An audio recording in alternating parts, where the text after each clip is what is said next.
یہ آتش فشاں مئی 1984 کے شمارے میں یحییٰ بختیار صاحب نے انٹرویو دیا ہے جی جی، جس کا یہ خلاصہ ہے. اس میں مختلف سوالوں کے جواب جو انہوں نے دیے ہیں ہاں، اور جو انہیں سے کام لیا ہے. حوالے ضروری ہیں وہ میں تم بتایا تھا، ساتھ لے آئے ہو نا؟ جی ہاں جی، ٹھیک ہے. یہاں سے سوال شروع ہوتا ہے، بھٹو صاحب کو پھانسی لگوانے مرزائی جنرلوں کا بھی نہیں، اس سے پہلے اور ہوگا. پہلے دوسری باتیں چلتی رہی ہیں، کوئی سیاست کی پھر دوسری. یہ اس میں کوئی ترتیب نہیں رکھی. پہلا حوالہ کون سا ہے؟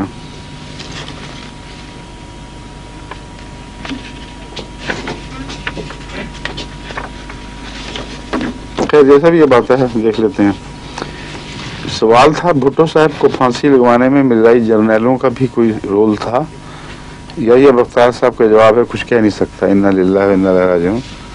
ان کو علم ہے کہ بھٹو صاحب کے خاص زمانے میں اس فیصلے سے پہلے ہی، اگر علم نہیں تو ہو جانا چاہیے تھا، مرکزی حکومت کی طرف سے تمام افواج کے سربراہوں کو باقاعدہ کیبنٹ ڈویژن کے سیکرٹری کی طرف سے یہ آرڈر بھجوایا گیا تھا.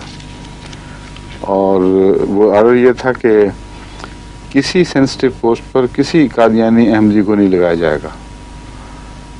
اور اس سینسٹیو پوسٹ میں یہ بھی نوٹ تھا کہ جو خالی جگہیں ہیں تمام منسٹریوں وغیرہ میں، وہ آرڈر بڑا تھا، اس کا تعلق دفاعی اداروں سے بھی تھا اور دوسرے اہم پوسٹوں سے بھی تھا، لیکن وہ سب فوجی سربراہوں کو بھی بھجوایا گیا تھا، تینوں شاخوں کے جنرلوں کو، یعنی کمانڈنگ چیفز کو. لیکن اس میں جو باتیں تھیں وہ سارے حکومت کے مختلف اداروں سے تعلق رکھنے والی، تمام شعبوں سے تعلق رکھنے والی باتیں بھی تھیں. اصولی ہدایت یہ تھی کہ کسی سینسٹیو پوسٹ پر احمدیوں کو نہیں لگایا جائے گا. یہ ہوا ہے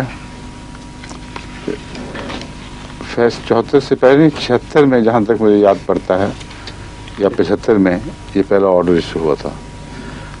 اور سینسٹیو پوسٹ کی تعریف یہ تھی کہ مختلف منسٹریز میں جو خالی اسامیاں ہیں ان پر بھی اب احمدی نہیں رکھا جائے گا، جس میں دفاعی سینسٹیو پوسٹ میں دفاعی خاص طور پر تھی، چپراسی بھی اس میں نہیں رکھا جا سکتا تھا. اب سوال یہ ہے کہ بھٹو صاحب کو پھانسی کے زمانے تک کون سے جرنیل تھے احمدی جو اثر ڈال سکتے تھے؟ کون تھے، کون نام تو بتاتے. اور یہ تجاہل عارفانہ ہے، حد سے زیادہ ظلم ہے. اتنی اہم ذمہ دار پوزیشن پر رہے ہیں یہ، ان کو تقویٰ کے ساتھ کام لے کے کہنا چاہیے تھا کہ سوال ہی نہیں پیدا ہوتا. بھٹو صاحب کے زمانے میں 74 کے بعد جو حکومت نے بار بار احمدیوں کے خلاف ذرائع اختیار کیے ہیں، اس میں یہ ناممکن تھا کہ کوئی احمدی جرنیل باقی رہے جو اثر ڈال سکے. لیکن جو اثر ڈالا وہ ضیاء پر ڈالا پھر گویا کہ، اور ضیاء کو اچھی طرح یہ جانتے تھے. میں تو حیران رہ گیا، میرے دل میں موجود تھا جب یہ سوال کرتے تھے.